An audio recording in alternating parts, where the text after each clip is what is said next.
Serial वसुधा के आने वाले अपकमिंग ट्रैक में जहां पर एक तरफ देव और वसुधा ने ठान लिया है कि जब तक मासा नहीं रजामंदी देंगे, जब तक वो चौहान हाउस में एंट्री नहीं करेंगे और घर में रहेंगे नहीं।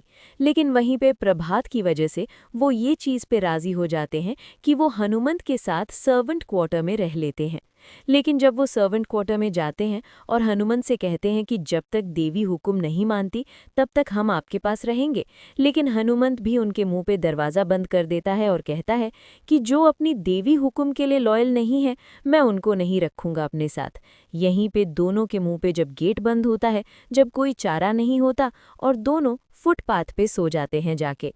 लेकिन दोस्तों, जब प्रभात उन दोनों को सोते हुए देखता है, तब उन्हें लेकर आता है चौहान हाउस और चंद्रिका के सामने हाथ पैर जोड़ता है और कहता है कि प्लीज़ इन दोनों को घर में रहने दो कुछ समय के लिए, भले ही ये मेरी हेल्थ की ध्यान रखें। और वसुधा तो वैसे भी जब इधर सर्वेंट थी, जब वो मेरी हेल्थ का और दवाइयों का ध्यान रख रही थी, और तुम्हें वैसे भी काफ़ी टाइम से बिजनेस में ध्यान नहीं दे पा रही हो मेरी हेल्थ की वजह से। अब तुम्हें ही तो पूरा बिजनेस संभालना है चंद्रिका, वैसे भी काम के लिए तुम जा नहीं पा रही हो, और वसुधा को तुम जब ये रिस्पॉन्सिबिलिटी थमा दोगी तो तुम आराम से काम कर पाओगी।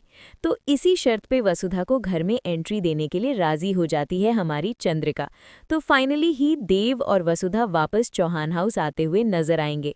आने वाला अपकमिंग ट्रैक हमारी सारिका करने वाली है देव की बहुत बुरी इंसल्ट और मंगवाने वाली है एक केक। क्यों? क्योंकि हमारा जो देव है वो एक डिलीवरी बॉय है। अब जब सारिका केक ऑर्डर करती है तो देव से ही डिलीवरी बॉय बनके केक आता है।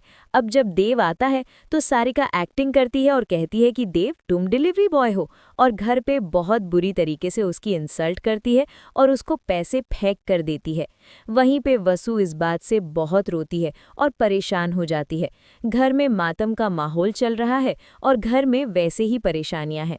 लेकिन दोस्तों, आएगा सीरियल में बड़ा ट्विस्ट, इंतजार करिए आप, क्योंकि चौहान हाउस में फैलेंगी बहुत सारी बातें और आएंगे कुछ नए लोग। देखते रहिए सीरियल वसुधा।